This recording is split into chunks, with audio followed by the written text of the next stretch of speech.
That's enough, kila kona though. Bila sente uweze panda met. Kwa kuna dewa zinasonga. Niko mitini hato shipo sizibonga. Wise labda ulipendo tuonge. Price no change no sunione. Amechura tatungeza yako ziwe tatu. Biz no kiss after biz no mabezo kwake wote kwangu tena. Gawa give Al-Shabaab. Some leaders in that area, the governor, the senator, and some MPs, were accusing me of having called the people of Madeira terrorists. Let me say very clearly,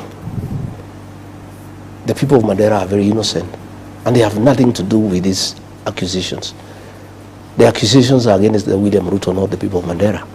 The fact that the meeting is alleged to have taken place in Madeira does not make the people of Madeira party to any such meeting. And I have seen a concerted effort to try to draw a wedge between me and the people of Madeira and the people of northeastern Kenya.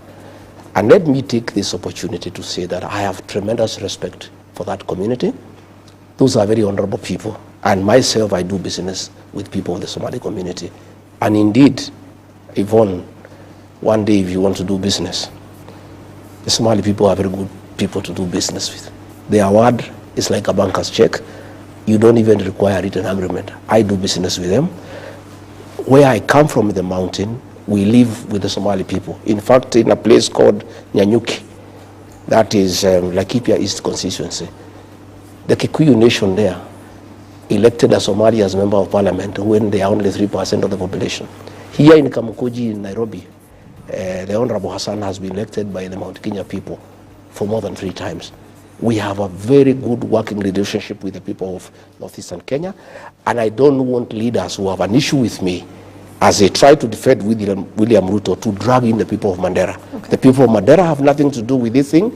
Those are good people. In fact, they have borne the brunt of attacks for many years.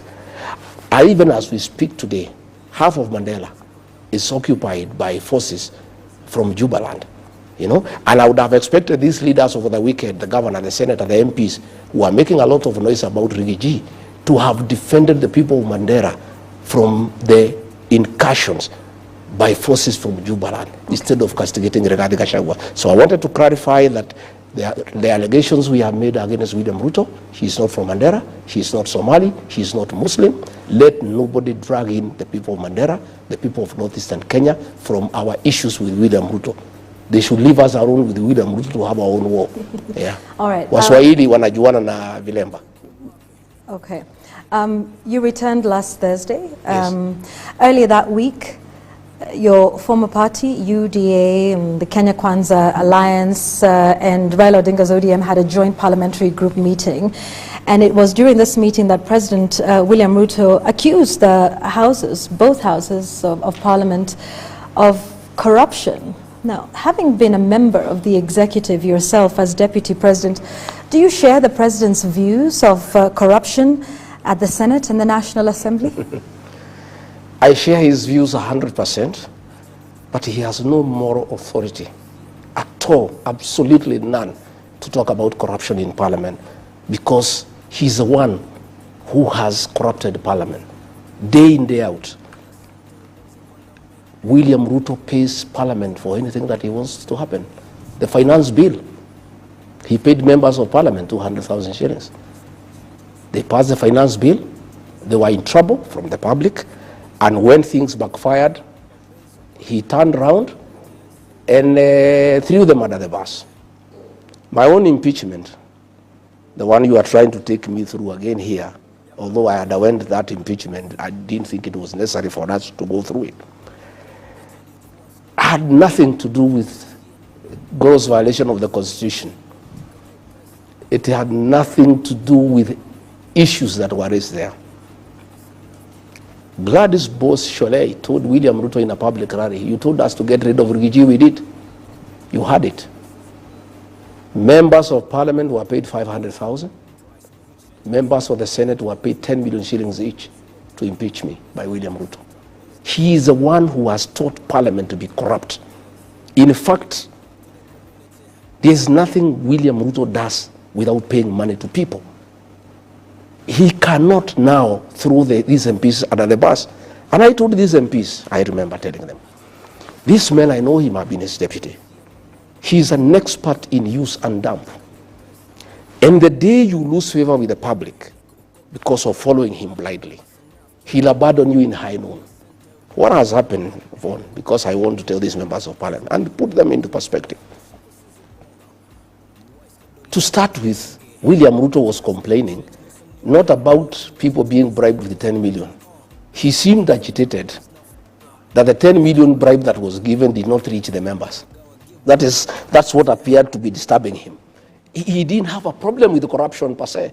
He seemed pained that somebody has paid 10 million, and he was asking the members of parliament, did you receive the money? And they were there saying, no, we did not receive, which means he was confirming that him and members of parliament have a working relationship, and he was trying to find out whether this bribe reached those people. What has happened, Yvonne, is that William Ruto is in every scandal in this country, and I believe we are going to discuss SHA, we are going to discuss all those issues. And he's in trouble internationally. When I was in America, nobody wants to hear about him. You remember there's an organization that gave him the second position in the world as the second corrupt leader in the world. And he is trying to shift focus from himself and throw it to the members of parliament. He is actually throwing them under the bus to the people of Kenya. He's trying to say there's too much corruption so that people can remove the focus from William Ruto and take it to the members of parliament. That is what he is trying to do.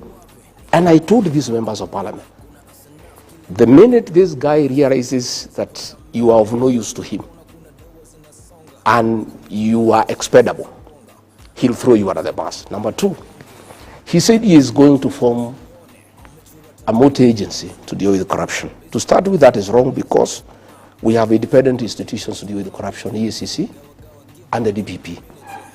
William Ruto cannot take over investigations because that is interfering with independent offices and is interfering with the constitutional commissions.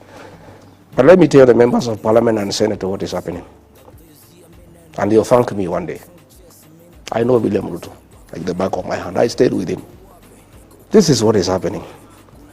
Most of these senators and members of parliament, except from Rift Valley, know that William Ruto is done his one term. And they know if they are in UDA, they will be sent packing. So they have been talking in bars, in social places, saying we are with Ruto to get what we can. Next year we'll defect. They have been saying we are waiting for the last budget. Once we get our projects, we'll have to align with the people because if we go in UDA, we shall not be elected. William Ruto said he is a consumer of raw intelligence. He monitors all these MPs. You can ask me, I was his deputy. He has a file on each one of them. All this money he was bribing them, he has recordings. Ask me, I was his deputy. There is another senator who went to collect some money from some businessmen from Nakuru. I've even seen the video. You know, he has all these recordings for all these bribes, for all these things the MPs have been doing. William Ruto is a smart man. He knew one day these guys can shortchange him and they can abandon him. So he knows that next year there will be mass exodus. So this multi-agency team he has formed is to collect evidence and create files on all leaders in Kenya. And he'll call them one by one. I hear you want to leave UDA and go to DCP and go to Wiper. This is your file. Try. Next week you are in court. Same for governors, same for everybody. Why would William Ruto want to take over investigations? He said when he formed the government that he'll make sure the National Police Service is independent. He'll give it money. He'll make sure judiciary is independent. He'll make sure the DPP is independent. Today he is saying he wants to form a multi-agency team under the office of the president to deal with corruption. I can tell you, and I want to tell these members of parliament, you will have to stick with William Ruto to the end. You'll go home together, because the minute you try to move and abandon him, like it happened to Moi in the year 2002, he will have a file on all of you. So all those senators who took money during my impeachment, all those MPs who took money, during my impeachment, all those MPs who took money for the finance bill, all those MPs who have been taking money from William Ruto and his cronies for various things in Parliament, William Ruto has a file on each one of you, and none of you will be able to abandon him. For the money that you took, you have to stick with William Ruto up to the ballot.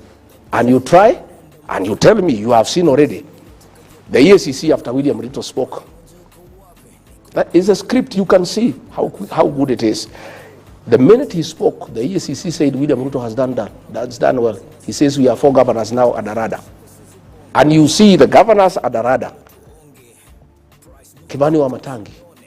Because Noma, he doesn't agree with the Kibani Ichung'wah in Kiambu. So they are using that file to coerce him politically. You know? And what will happen now, this multi-agency team, it has been outlawed by the court, but he's still for it. They are going to create files to enable William Ruto to deal with people like ourselves, who don't agree with him, and to hold all those leaders who are with him, who may want to abandon him and go to another political party. All right. So you are saying that both houses of parliament are not independent? No, they are not independent. Okay. You saw, Yvonne, let me cut you short. You saw an MP speak in Parliament. Said, Mr. President, you told us to pass the finance bill, we passed for you. You told us you want SHA, we were here until 10 p.m. You told us to do this, we were there. All those things, they don't do it on behalf of the people of Kenya. They do it for William Ruto, and he pays them for it. Of course, we must say there are few members of great integrity and who have a moral conscience who have refused to take money from William Ruto.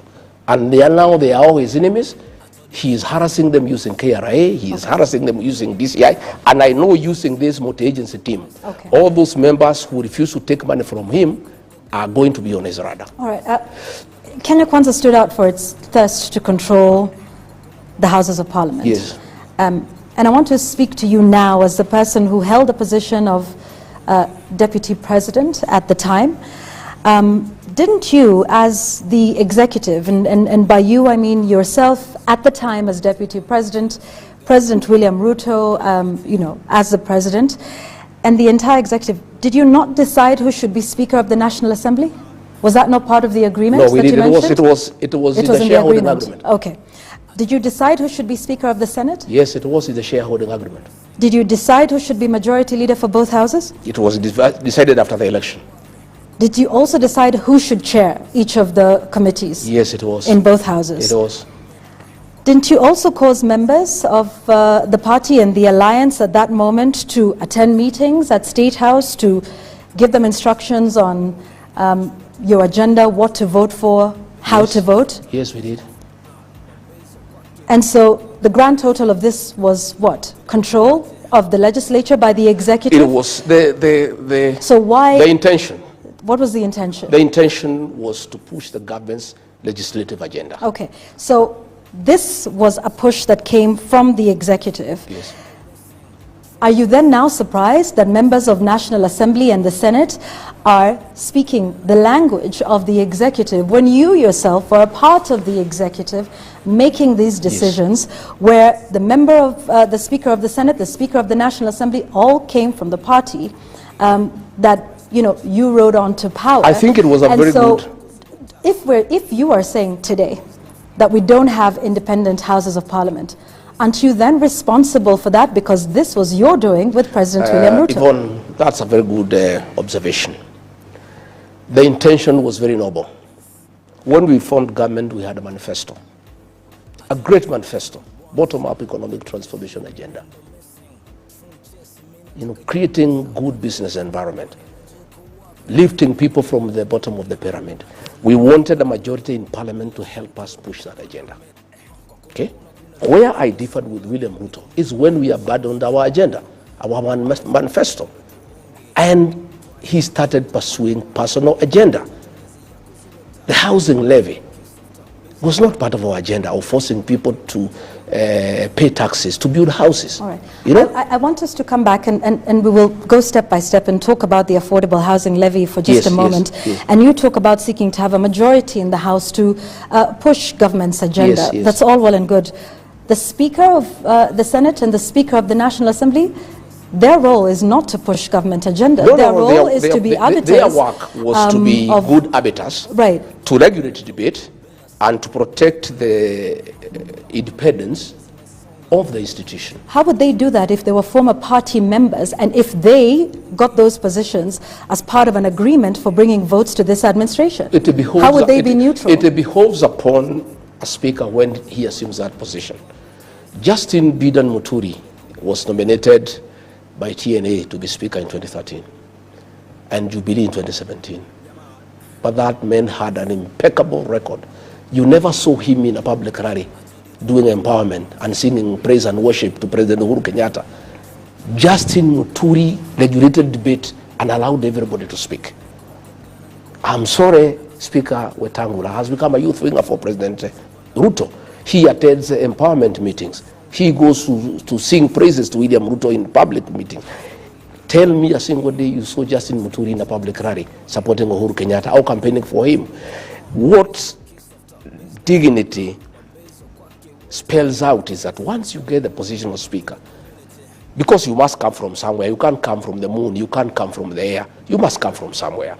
So when a political party nominates you and you are elected as speaker, once you have assumed that position as the speaker of the National Assembly and the Senate, you now rise above, partisan politics and become the arbiter of that house, unregulated, undignified. I have seen Wetangula allowing me to be discussed in Parliament without somebody moving a substantive motion. And in Parliament you cannot discuss an individual unless you move a substantive motion. In that Parliament, Wetangula does not allow members who don't support William Ruto to speak. He is very selective. In fact, he has really eroded the dignity of the National Assembly. From 1963, we are the lowest in terms of the speaker. I have seen him in public rallies singing praise and worship to William Ruto. I have seen him doing harambes for women and youth. That is the problem, that the two speakers have refused to rise above partisan politics and play their role as speakers of those institutions. Kenyans have interpreted the war between the executive and both houses of parliament as a possible sign of disagreement between potential partners in high-level corruption. Do you see it that way? Yes. In fact, all these things, all these fights you see between parliament and the executive is about corruption. Because William Ruto has made Kenya, State House is a crime scene. Kenya is a criminal enterprise as a country. So what has happened, Vaughan, I must tell you the truth. When William Ruto introduced money in Parliament for the impeachment, he paid a lot of money. He whetted the appetite of the MPs and the senators. 10 million. So these guys want money every day. Did you counter that offer? Yeah. Did you counter that offer during your impeachment? I did not.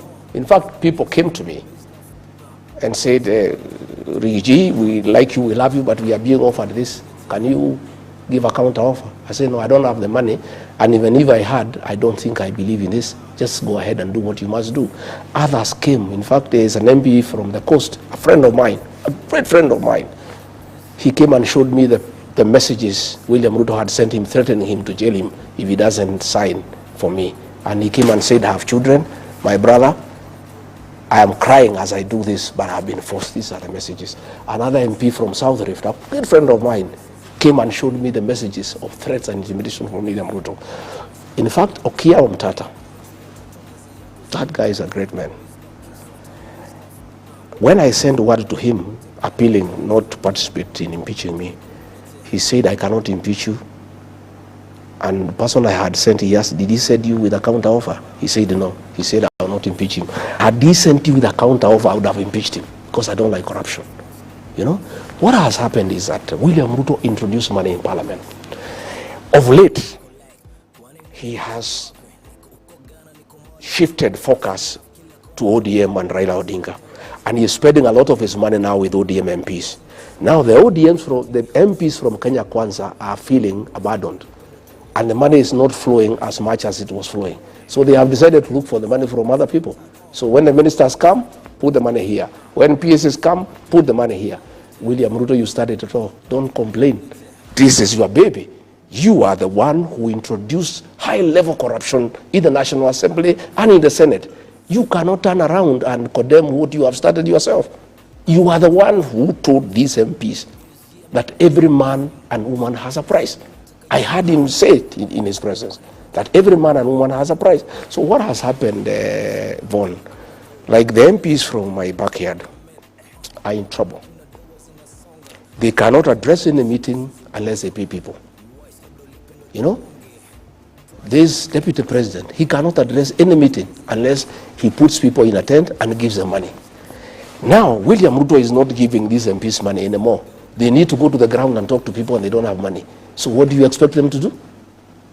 Anytime a PS is called for a committee, they say you must give us money. Anytime the minister is called, give us money. So the ministers and PSs have gone to cry to the president. We are unable to do any work now in parliament because anytime we go, there's too much extortion. What do we do? That is why the president was creating hell, because the ministers are going to him to tell him, we are unable to transact in parliament because everybody is demanding money. But he is the one who started it. He is the one who introduced money as the method of transaction in the National Assembly and the Senate. Do you think high-level corruption is an issue in the country? It's a big issue. It's actually our biggest issue. In fact, when you took break, people are sending me messages asking, what is this Yvonne is asking you? Ask her, we want to discuss about corruption. Because this is what is ailing our country. And I can tell you, Yvonne, State House has become a crime scene. Last 2 weeks ago, 15,000 young people were there. They were each given 2,000 as a bribe so that they can say 2 term. Corruption is being practiced in the highest office in the land in broad daylight. The deputy president is carrying money with sacks, bribing women, bribing young people to say 2 term. And then the president is here pretending that he can fight corruption. Where does he start? When he was talking in that meeting, you know, after the meeting, he gave those MPs each 100,000. After complaining that they're asking for money for, and he doesn't want corruption, why was he giving them 100,000? Those MPs have salaries. Why was he giving him money? So what I'm saying is, and Yvonne, when we get to the right discussion, we must discuss where we are as a country. It's because against the advice of Uhuru Kenyatta and many people that we are going to elect William Ruto and he's a corrupt man, and we'll cry. We are crying. And I myself take blame because I ignored it. I thought it's propaganda. And corruption has become a way of life. Corruption is the modus operandi in our administration, and State House is a crime scene, and bribery is a major policy of this administration. Okay. Yeah. I want to ask you about a promise that was made when this administration came to power, about 39 days before the election. President Ruto, whom you served as running mate, promised the formation of a state capture inquiry in the country. You're on the record yourself as accusing former President Uhuru Kenyatta of state capture. This promise was made that it would be done within the first 30 days. You were DP within those 30 days. Those 30 days lapsed, and to date we still don't have a state capture inquiry. It will not happen.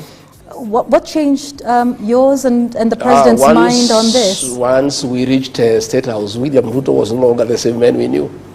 The man changed. The man changed. And I can tell you for a fact, he changed. Before you were elected, he was in his home every week. Every week he was here taking tea up to midnight. Since he became president, he has never come back here. Even when we did not have issues for a year, we were quite free and friendly. He never came back here. He was too busy taking over and capturing the state. And when we get to the real business, I'll tell you how William Ruto has captured the state.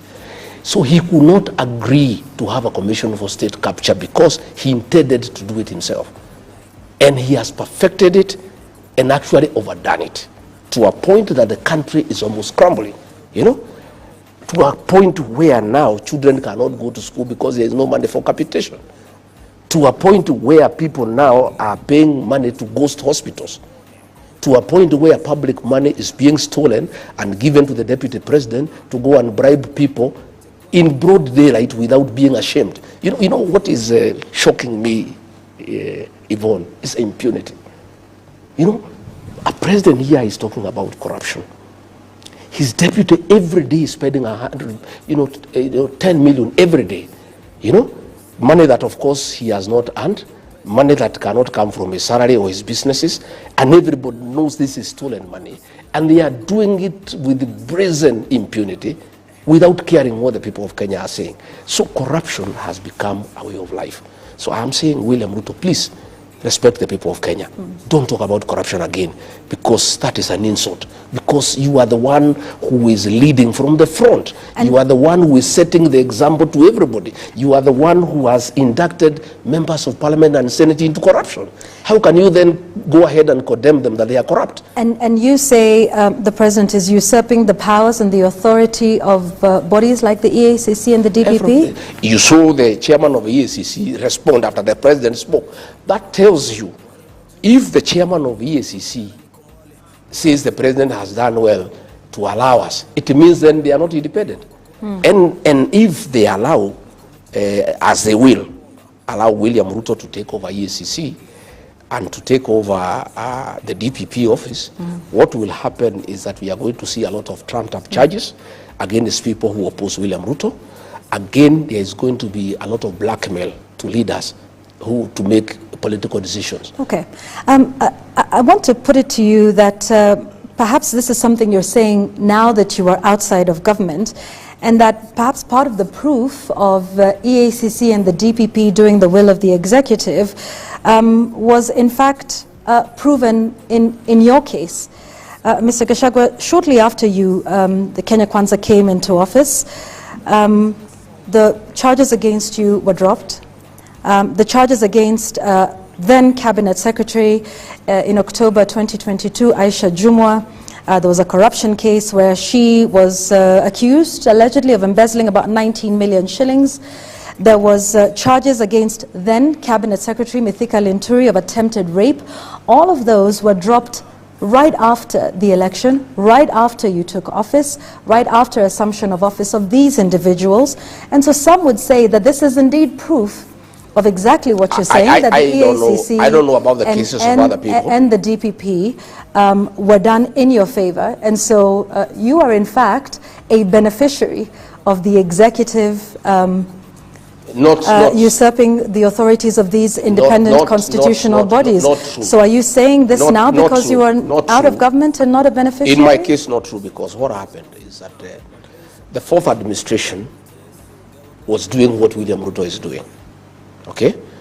It was using the criminal justice system to punish those who are opposed to it. The fourth administration was unhappy that I was supporting William Ruto. Yeah? And therefore they brought charges against me and there was no evidence. So once we came into office, the DPP got the DCI to swear an affidavit. It's on record in court and said we had nothing against this man. We were told to prosecute him. We had no evidence. Even if that matter proceeded, it would still have been dismissed by the courts. Okay? What pains me, Yvonne, and I feel very sad, is at that time when we were being persecuted by the fourth administration, William Ruto saw that in his administration, never again will he allow the use of the criminal justice system to punish those opposed to him. Yeah? He gave out undertaking that he will never allow. And politics will be done the conventional way, through persuasion and consensus and concurrence. The minute he became president, I don't know what happens to that state house. Somebody is elected, he's a good man. When he reaches there, you know, sometimes I even get very worried of being elected president.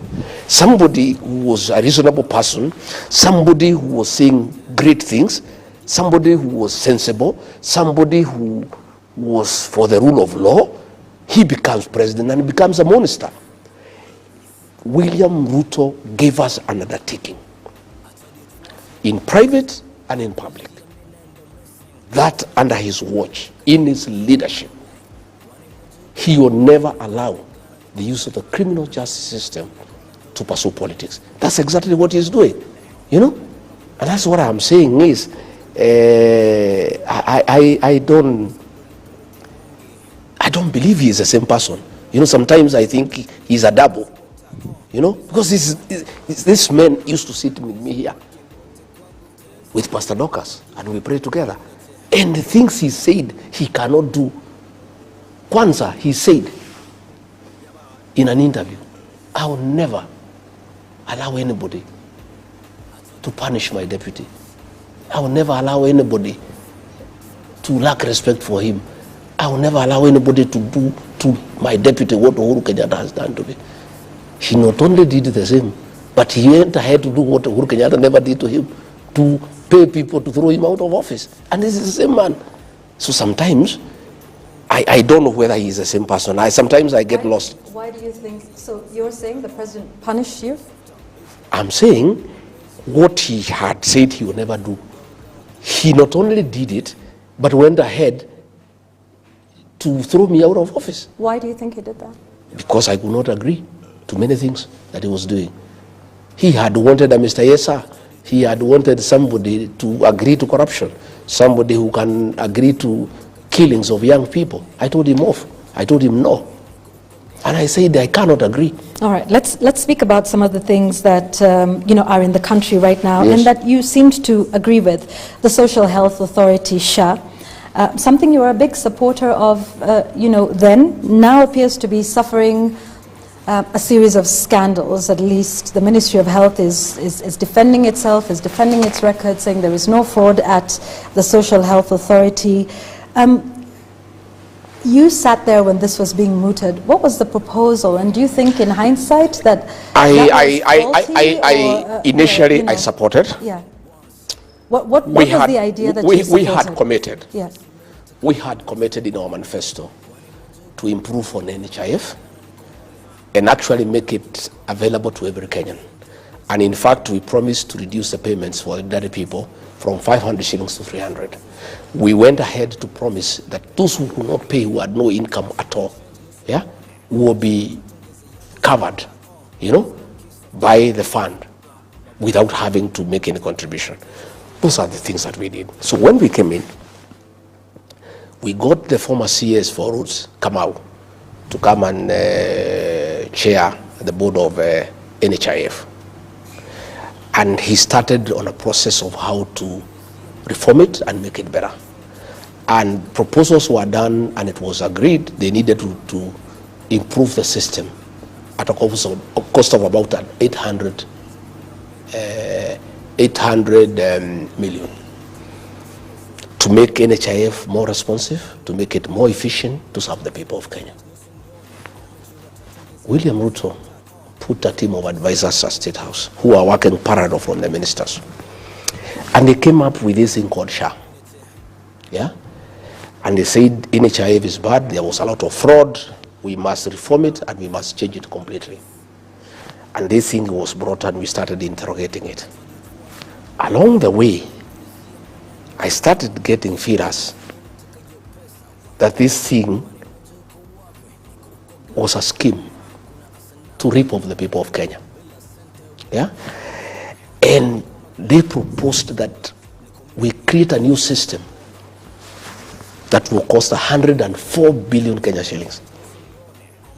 And I asked William Ruto, my brother, if the board of NHIF is saying they can reform this system at 800 million, why do we need a new system costing about 104 billion?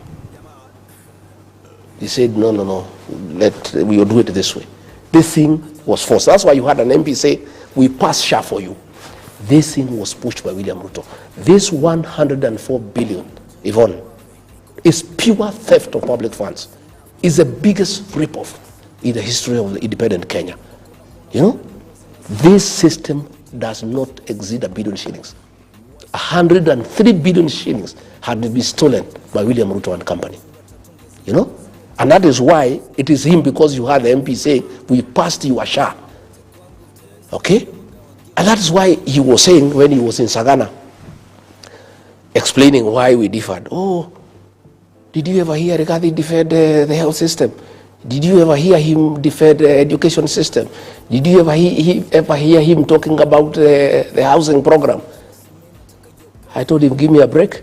I cannot defend corruption.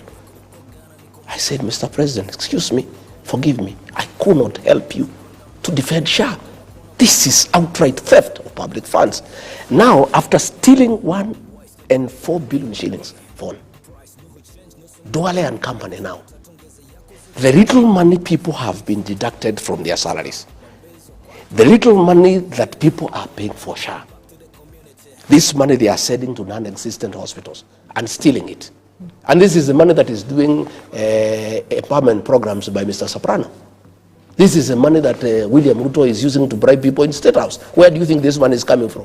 I heard him asking the governor of Mandera, not governor of Mandera. He was saying there is a governor who has paid 150 million. Where did he get it from? I want to pose you the question, Mr. William Ruto. This money you are bribing people. This one you are given Soprano to bribe people. Where are you getting it from? This is money for SHA. Now Aden Duale is telling us, an abusing journalist, Yvonne, that we have shut down the hospitals. How do you shut down hospitals that do not exist? Please, these people, the impunity, the kind of contempt they have for the people of Kenya. A minister telling the people of Kenya they have discovered that money is being paid to non-existent hospitals, ghost hospitals. And his reply is that, no, we have shut down those hospitals. Where is the money? What measures has he announced today? If these hospitals were non-existent, if these hospitals were not compliant, and they have been shut because they are not compliant, has he announced how we shall recover this money? I would have expected William Ruto, the new champion of fighting corruption in Kenya, to talk about this. Instead, he's only talking about 10 million, and his complaint, it has not reached the MPs who are his friends. That is his only concern, that 10 million was bribed, it did not reach the MPs. William Ruto, why are you not speaking about this 10 billion? By today, in a country of the rule of law, Duale should be at home. You know? What for? And we are saying, what for? He should have been sacked. This is a scandal of unknown magnitude.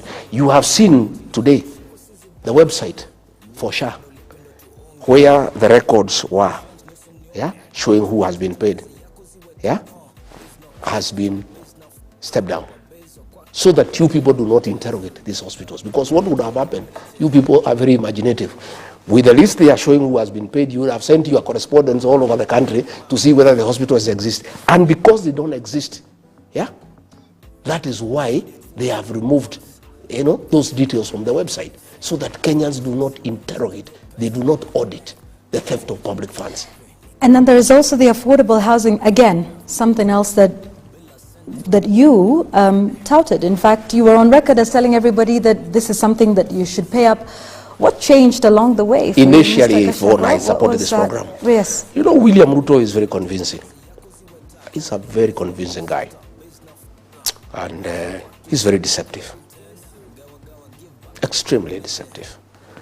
He had convinced all of us that this housing program, affordable, was a good thing for Kenya. That it will create employment for our young people, that this program, we need slum upgrading, we need to dignify our people, blah, blah, blah. It sounded very nice. Only to realize later, it's nonsense. At what point did you make this realization? After 1 year. It's when I started seeing what's going on. To start with, when he forced people now to have the housing levy. Because the question people were asking me, and I went and asked him. What was the idea for you in your mind with this? Initially, we thought it's a genuine thing. Only to realize that it's about business. That William Ruto has seen a business opportunity to sell cement, to sell steel, and to sell iron sheets. Again, to partner with developers to make money.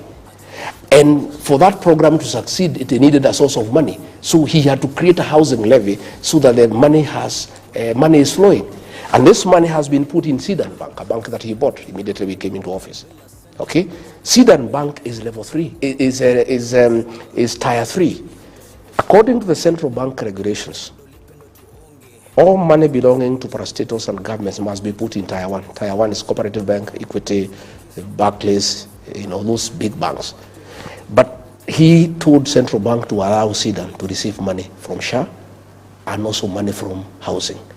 So that bank has grown, from a profit of 300 million in 1 year to 1.2 billion. So I want to understand this. You're saying, so at what point did you realize SHA, according to you, wasn't the idea that you needed? The first 1 year. Housing in the first the 1 first year. 1 year Okay. of our administration is where it started becoming very clear to me that this William Ruto was not a genuine man. He had conned us, he was deceptive, and he's a businessman, and he's not interested in the country. And yet, Mr. Gachagwa, you stayed and then got impeached, and it is only after your impeachment that you started to speak out about all of these things, about organizing meetings. I spoke before.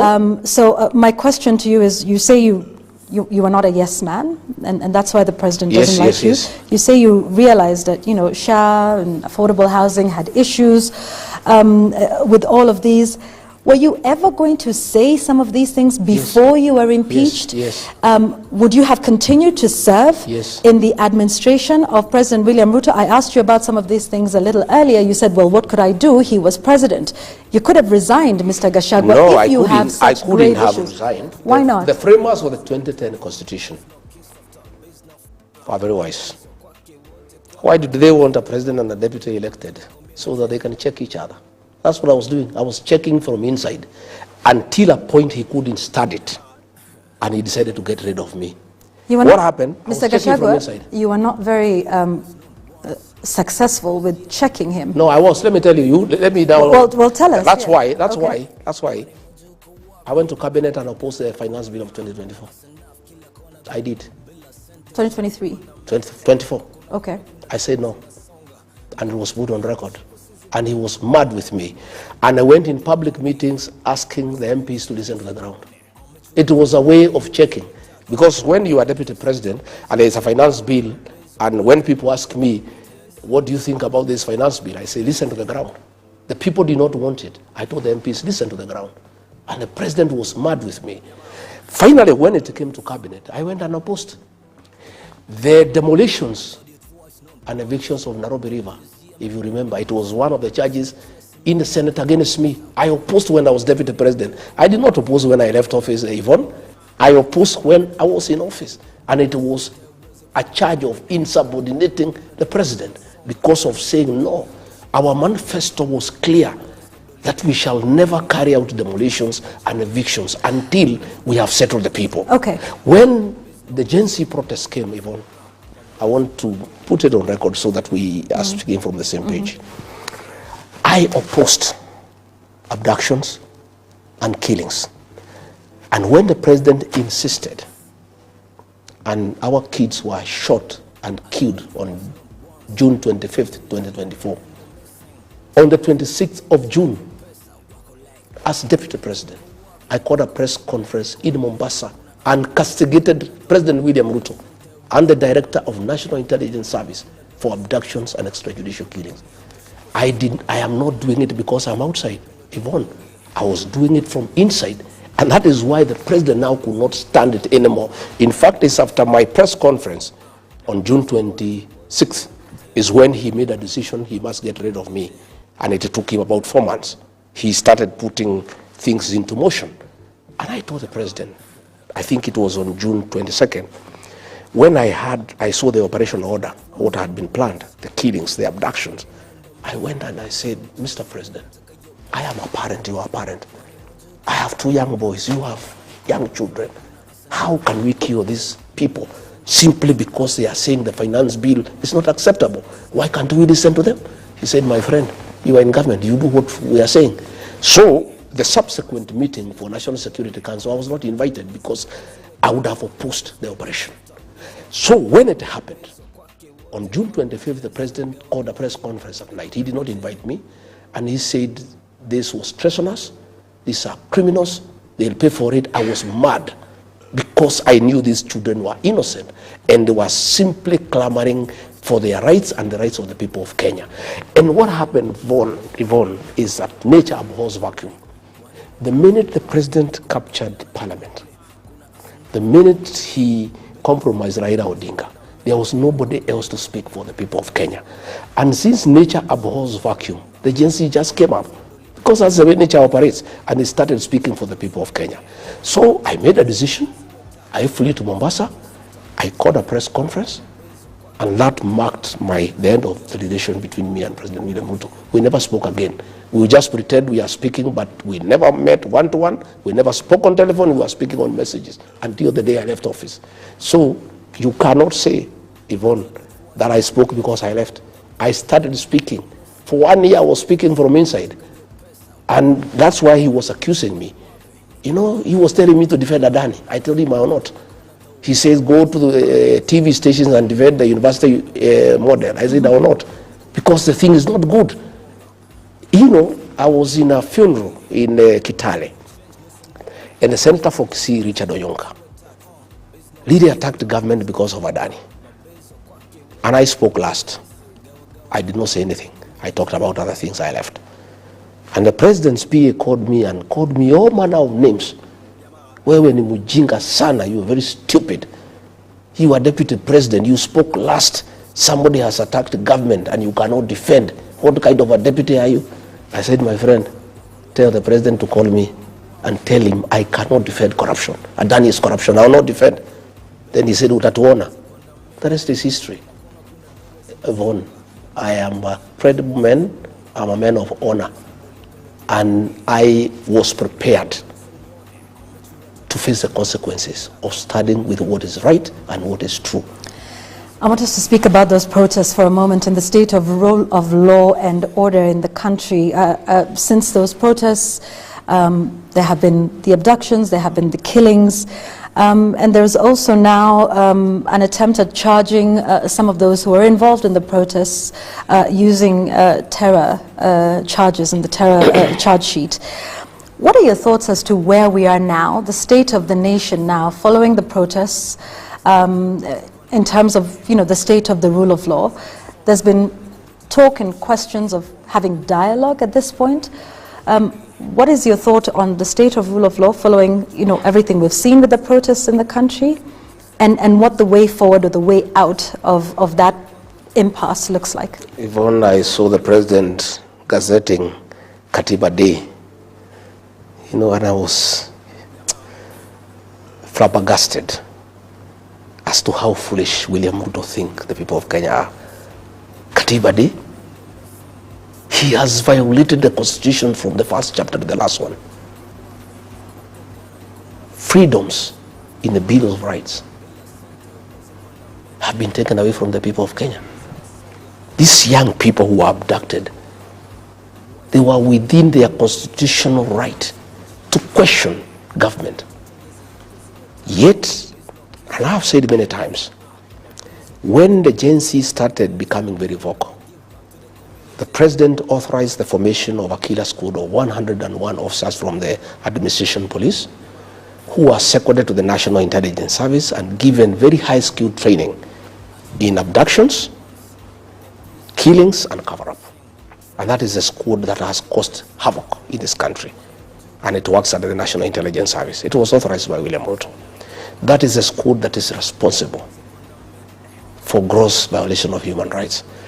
And what is sad, Yvonne, and this matter was raised with me in America, and I heard Akina Wetangula saying I went to talk bad about my country. I never talked bad about my country. I love my country. Kenya is a great country, and I told the people in America as much. But we have poor leadership. We have bad leaders. What is shocking, Yvonne, is after all this, a president who is elected by the people,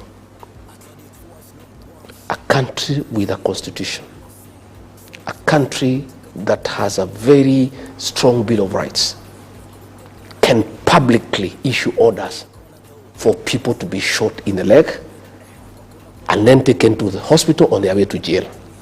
It's a level of impunity. And I'm very happy that in the bill in the Senate in America, that issue has been raised. Abductions and extrajudicial killings.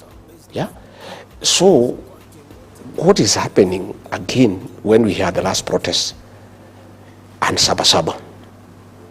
The state took over the protest and sent criminal goons to beat people, burn and torch property, and stage manage attack of police stations and courts. It was done by police. And then arrested innocent young people and charged them with terrorism. You know, that court in Kahawa is a specialized court to deal with terrorism, a very serious crime that needs to protect our territorial integrity and make sure that the country is safe. But to make sure that these young people are intimidated and they have no voice and they will never again hold the government to account, they are charged with the terrorism. So as we speak, we are at the lowest in terms of violation of human rights, and that's where the Americans are having a great problem with us. And we have never reached where we are, and the situation is coming from bad to us, and it is laughable that the president, ahead of his address to the United Nations, is going there to the United Nations General Assembly. He is trying to appease the international community because there is a lot of concern about extrajudicial killings and abductions. He is trying to hoodwink the international community by ordering Professor Makau Mutua to set up a team to compensate victims of extrajudicial killings and abductions. That team has been formally constituted today. Yeah. What do you think of the role of that, compensating victims of protests I think and dating as far back? I think it is good. I think we accept it's good to compensate people. But that should be the tail end. Yeah? We welcome compensation. But let's be decent. Let's not try to hoodwink the international community. Before you compensate victims, you must first accept that there were extrajudicial killings. The president should call a press conference and say, hey, my fellow Kenyans, I accept that there were extrajudicial killings and abductions. And this is wrong, and I apologize to the people of Kenya. And I say pole to the families and the people of Kenya. Number two, I have ordered the disbandment of the killer squad of 101 officers who have been abducting young children and killing Kenyans. Number three, I give an undertaking to the people of Kenya that under my presidency, never again shall we have abductions and extrajudicial killings. Number four, all those officers responsible for killing our young people and abducting them will be prosecuted. Finally, sad as it is, I accept that parents have suffered and they require some compensation. I therefore order a mechanism be put in place to compensate those families. And Yvonne, government cannot compensate people it has killed. We must give it to another neutral body, like the Kenya National Human Rights Commission. Because what is happening is, we have a petition before the ICC. If government identifies these victims, then we will not have witness protection. These victims will not be able to give evidence against William Ruto and the government. So this is a scheme to get to know who are the possible and potential witnesses for cases of crimes against humanity that we are taking to The Hague. So we are saying, if William Ruto is genuine, he must do what I've told you. He must first call a press conference and own up to the killings and the abductions. All right, before Two, Yvonne, he must disband that killer squad that has been doing it. Okay. And then he must de-gazette that team, pass this responsibility and the funds to the Kenya National Human Rights Commission, which is neutral. Because how do you get people who killed your child are the same people who are coming to compensate you? Even in terms of the way you relate. You know, the same person who shot your child is the one saying, oh, Mama, I'm sorry we killed your son. Yeah? Here is 100,000 to compensate you. How does it work? Let us have an independent body, the Kenya National Human Rights Commission, to be able to do it. I want to talk about, and to switch gears a little bit and, talk about some politics for a moment and maybe go back to your return from the United States. You've been having the, what you call united opposition. We didn't see your colleagues at the airport to welcome you back. They were not supposed to come. Okay. This was, I was just coming home. And I think when Kipchumba Murkomen threatened to arrest me, my supporters decided to come to the airport to make sure that I'm safe. It was a family affair. Of course, the government organized to attack me, and those were policemen in civilian, accompanied with goons. They actually wanted to kill me at Pipeline. They took a big boulder and dropped it on my car. I escaped death by a whisker. And I think they wanted to kill me. And what Murkomen should know, that if he had killed me, there will be no country. There will be a civil war. And I don't know whether they know what they are playing around with. This country, where it has reached, people should not have such jokes. Those are jokes that are not good. We have a country. We have a country, Yvonne. And myself, what I did, we were supposed to go through Jogoo Road all the way and greet people in Kamukonji. Yes. Me, I'm a very responsible leader. When I assessed the situation, and I realized that a lot of force had been mobilized, policemen in civilians with guns, accompanied by goons with knives and pangas and rocks, and a civilian aircraft with policemen was hovering in the air and coordinating with the civilian officers on the ground, giving them our movement. Like I wanted to pass through express highway. The police blocked me so that I go to where the trap had been set. When I analyzed the situation, I said, let's cancel going to Jogoo, because I don't want people to die in my name. I don't want women to be hurt. Even journalists, your colleagues, ask them, you were with them there. They were beaten. Their cameras were taken. The money was taken from them. They were threatened with the knives. A lot of violence was meted against us, And it is a threat, by the way. Even I heard the minister say, no, we were not aware of their movement. Yet he was saying 2 days before, we have credible intelligence, there will be violence. Of course, he had credible intelligence, there will be violence, because they are the ones who are organizing the violence. He was predicting the same violence that he is organizing. So what I'm saying is, when I was away, they were trying to say when Rigiji is out of the country is peaceful. But my team went to Murang'a. They were attacked by police with guns and goons. Again, they went to Gilgil. They were attacked by police and gangs. They went to Subukia. The violence that we have seen against DCP and myself is being carried out by the state. And I must say today, because it's important, I cannot report William Ruto to the police because they are under him. I cannot report the police to themselves. I cannot report Murkomen to the DCI because he is under him. So in the situation that I face with my members, I can only report them to the people of Kenya. Sometimes I hear Ruto saying, oh, go and write a statement. We write a statement to who? How can you go to report William Ruto to the police? How can you go to report Kipchumba Murkomen to the police? You can only, what I can do in my position is just tell the people of Kenya what is happening. The National Police Service is independent? It's not independent. It's not, because how can it be independent when Murkomen is telling them shoot to kill? When William Ruto is saying shoot in the leg? They are just pretending that they are independent. They are not. That guy called Douglas Kaja, he is from my home. And I told him the other day, you are a potential customer of ICC. Remember what happened to General Ali. William Ruto and Kipchumba Murkomen will use you. What is happening? I told him, Kaja, he's from my village. One of these days, you'll be in ICC.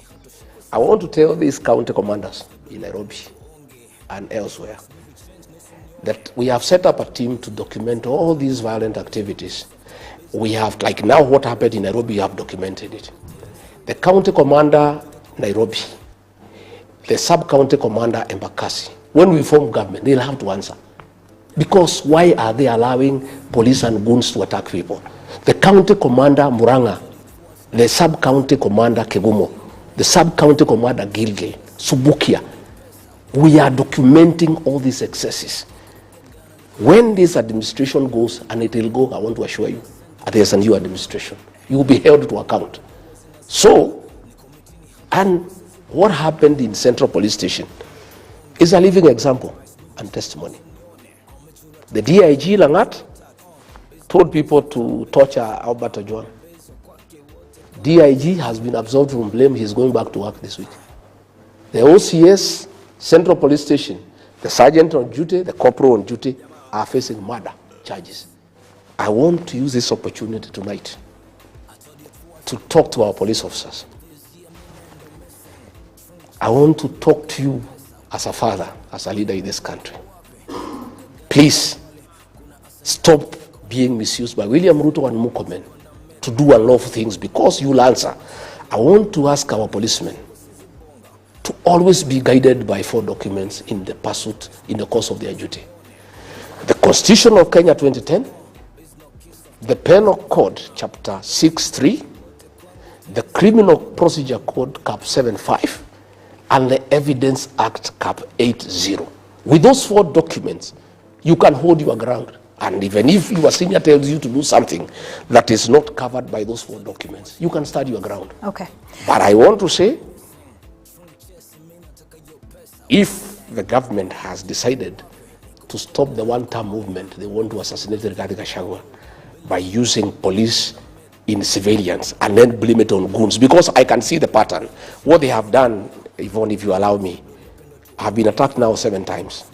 In November 2024, I was attacked by goons covered by police in Limuru. Up to today, nobody has ever been arrested. On 28th December, I was attacked by a police officer in Shamata. Nobody has ever been arrested. On 6th April, I was attacked by goons and police in Mweki, inside a PCA church. Nobody has ever been arrested. You know? Another day, I was attacked somewhere else. Now, I was attacked at the airport. What I can see, I was analyzing here with security experts yesterday, is that the government want to set up a thread where that Rigathi Gachagua is always attacked by goons, so that one day, police in civilian can shoot him dead, and then say it's the goons, and then order an investigation to arrest the goons when he is dead. What I want to tell them is, and I want to be very cautious, I want to say, it's important I say, because I have seen the trend of what is happening. I want to tell William Ruto and Kipchumba Murkomen, please, don't ban this country. This is our country, we have no other. Okay. Let us be careful. Don't do stupid things. Okay. Yeah? Thinking that you are stopping the one-term movement, yeah? And create civil war in this country. Please don't. We will also talk about that one-term movement in a moment, but you know, there was something you said a little earlier, that when we form government, you were giving a message to the police. Let's talk about that now. In the United Kenya opposition, some of your supporters have been saying that of all the aspirants, you are best placed to run for president. Mr. Gachagua, can you confirm to us tonight if this is something that you are doing? Are you interested in running for president of the Republic of Kenya? What a question, Yvonne. Am I interested? Why not? I am a candidate to be president of the Republic of Kenya. I am qualified. I have support. I am looking for more support. And I'll be on the ballot as a candidate for president. Let's talk about you being on the ballot. How will that happen with your impeachment? What do you mean? William Ruto, Uhuru Kenyatta had charges against him, crimes against humanity. In The Hague, he was elected as president. They were not convicted. They were facing charges at the ICC. Nobody has been convicted. Do you think that's a fair comparison? The charges they were facing at the ICC. What the Constitution of Kenya says. What the Constitution of Kenya says. I just want to tell you what yeah, for a moment. Can I ask the question? Okay. Okay. Do you think it's a fair comparison that they were facing charges at the ICC, facing charges? You, on the other hand, based on the laws of this country, faced charges at the Senate and were found guilty of some, not all, but enough to impeach you as deputy president. John Weluke, the MP for Sirisia, was convicted and jailed for 74 years. Okay, before the elections. Okay, he filed an appeal before the High Court. When the elections came, the law is very clear that the Constitution guarantees your right to vie for elective office, even if you have been convicted, if you have not exhausted the remedies available in law. Okay? Regarding Gachagwa has a matter before the High Court. It has not even been heard.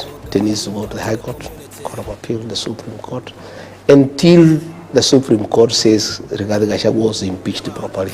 And if that happens, if the Supreme Court, I'm saying if the Supreme, and that's what I'm saying. If it says yes, if you go all the way, that's what I'm saying. And the Supreme Court says upholds your impeachment. If it does, yes. If the Supreme Court opposes my impeachment, then I cannot run. Okay. It has not. The High Court has not. The Court of Appeal has not. Until that has happened, Rigathi Gachagua remains free to vie for office. And I don't want to discuss matters before court, but even the judges will take judicial notice of what is going on and how this guy called Rigiji was impeached. You know, the things are there. I don't want. That's what I'm saying. Because I don't want us to. But you see, you are the one. You are the one who brought things that were before the Senate. Yeah. Those speeches were before the Senate. No. I was tried on the same issue, so you are trying me the second time. No. Those speeches were not as a result of the Senate. They were as a result of what you had said before. They were at the Senate. You were trying me a second time.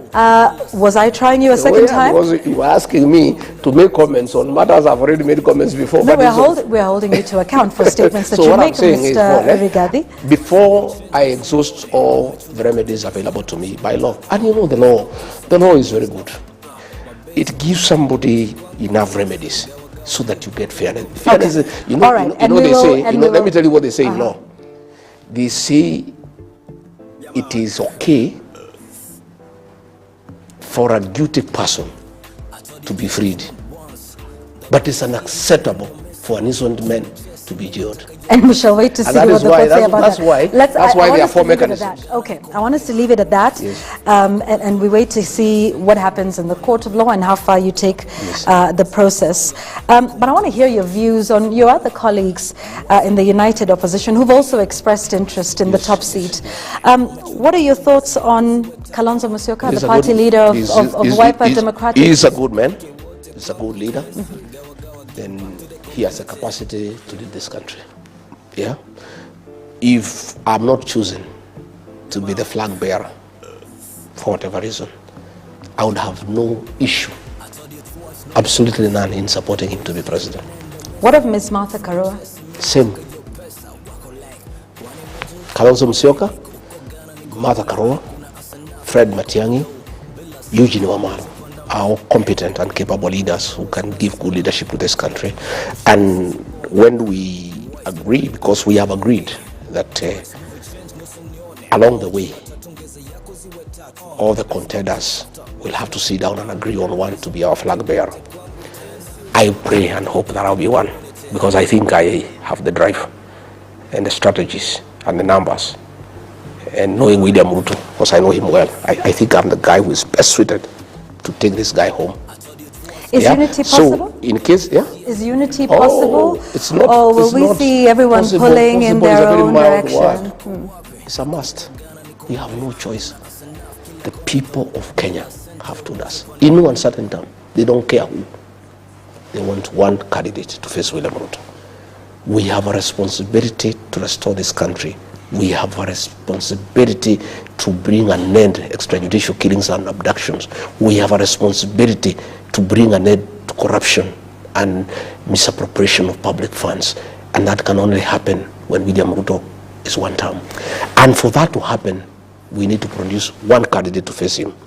Kenyans will not forgive any one of us, any one of us who plays around with that unity And I can tell you, all of us have committed, yeah, and I will be persuading my colleagues that we publicly sign a pact with the people of Kenya, committing that all of us, each one of us will support whoever is picked, and none of us will go astray.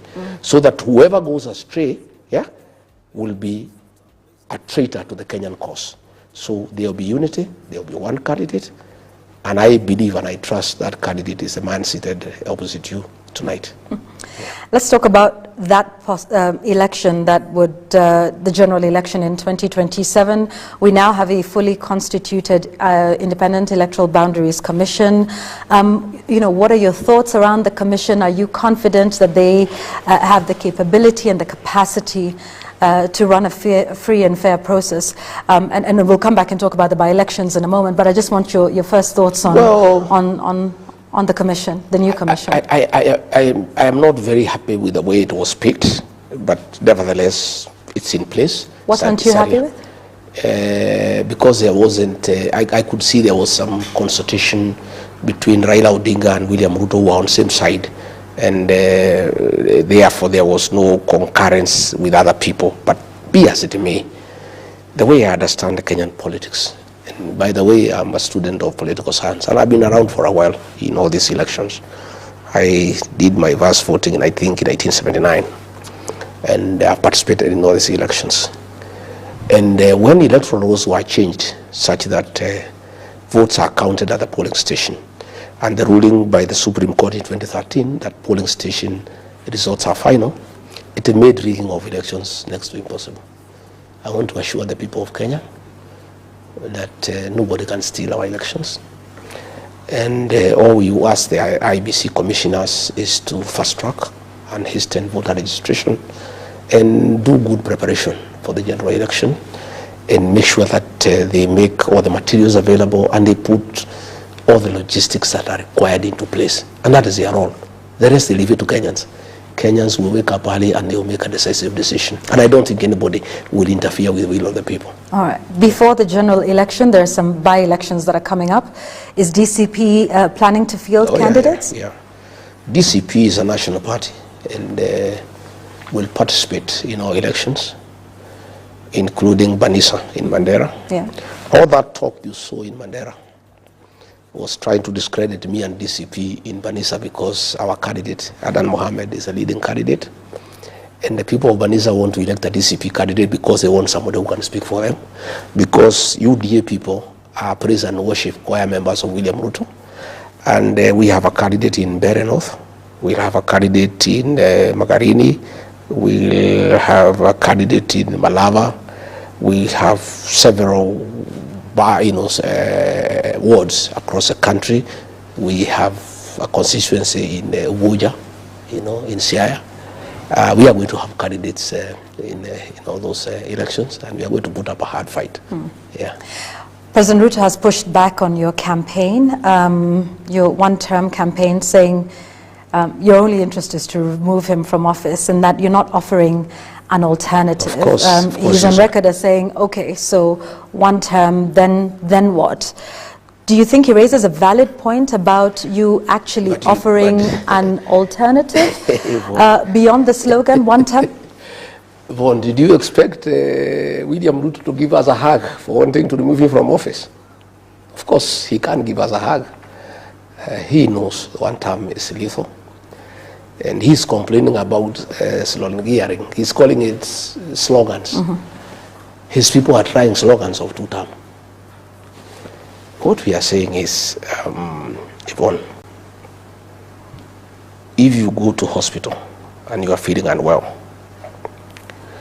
the doctor must do some diagnosis and decide what is the problem. And if they find you have a bacteria infection, and that bacteria has caused so many other problems, the doctor first fights with the bacteria so that you can deal with the other resultant issues. What we are saying, and we are very clear in our mind, is that where we are as a country, for abductions and extrajudicial killings to come to an end, William Ruto must leave office. For us to stop corruption and theft of public resources, William Ruto must leave office. We are saying for us to restore our economy and create a good environment for business, William Ruto must go home. We are saying for us to bring an end to state capture, William Ruto should not be in office. For us to restore the health system and do away with this SHA nonsense, he must be out of office. We are saying for us to restore our education system, bring back free primary education, make sure there is capitation, William Ruto must leave office. That is where the one-term thing comes from. That before we can even make the changes that we desire, the first thing is for him to exit. And that is why he's complaining and asking us for an alternative. We have very many alternatives. We have a very good program for healthcare, that we need to reform the NHIF the way it was and make sure that people have health care. We have a very good program to encourage agriculture, including in northern Kenya in terms of irrigation. Yeah, we've got a very, very good program on how to create a conducive business environment for people to trade. We have got very good ideas on how to deal with the public debt. We have all those very good ideas, and they'll be coming up in our manifesto. But we are saying for all those things to happen, yeah, Ruto must leave the scene, and it is not our business to make him happy. By the way, we are not in the business of making him comfortable. We shouldn't do what he wants. Why does he want to set the agenda for us? He is asking us to give us our plan. We are not going to give him. Yeah, and by the way, we had a good plan. We just need to improve it. If the plan we had, the one he had given us, was implemented, we'll be in a good place. There are very many good plans, but they require implementation. But it's not for him to set agenda for us. It's not him to tell us what is our plan. It is not him to tell us what is our agenda. He has his agenda of stealing public funds. He has agenda of abducting children and killing them. Let him continue with what he's doing, as we have our own plan, and we'll implement it at the right time. But for us to achieve all those things, we must mobilize the people of Kenya to send him home. Mr. Gachagwa, as we wind up our conversation here, what do you say to Kenyans, some on social media even tonight, who in response to this interview that we've had, say that you are merely a bitter person whose only interest is to exercise revenge from a man who you say has punished you, that everything you're doing, including the movement that you've just spoken about, is not necessarily about the country, but it's about you getting your pound of flesh against your impeachment against the president with whom you have now fallen out with, that this is just about revenge between two men. Wow. And is not the interests of the country and Kenyans at heart? I don't think stopping abductions is revenge. I think it's the right thing. I don't think saying there should be no extrajudicial killings is revenge. I think it's humanity. I don't think stopping corruption is revenge. I think it's morality. I don't think stopping capturing of independent institutions is revenge. I think it's good governance. I am not interested in any revenge. I am interested in good governance. I'm interested in having a country that is working. I'm interested in having a happy population. I'm interested in having people going to hospital and getting drugs. I'm interested in having a country where children can access education. I don't think those things are anything to do with revenge. All I am saying is that for us that to happen, this man needs to exit. It's not revenge, it's necessity. It's necessity. It has nothing to do with revenge. I'm not a vengeful person, and I'm not interested. And I have nothing against William Ruto as a person. But I have a big problem with killing children. I have a big problem with corruption. I have a big problem with theft of public funds. Like now they want to buy Kenya pipeline. You know, Yvonne, surely, this pipeline is worth 600 billion. They want to buy it for 100 billion. And that is Ruto and his people. You know? I mean, these are things that we cannot accept. How do you call that revenge? We are simply patriots, people who must stand up for the people of Kenya.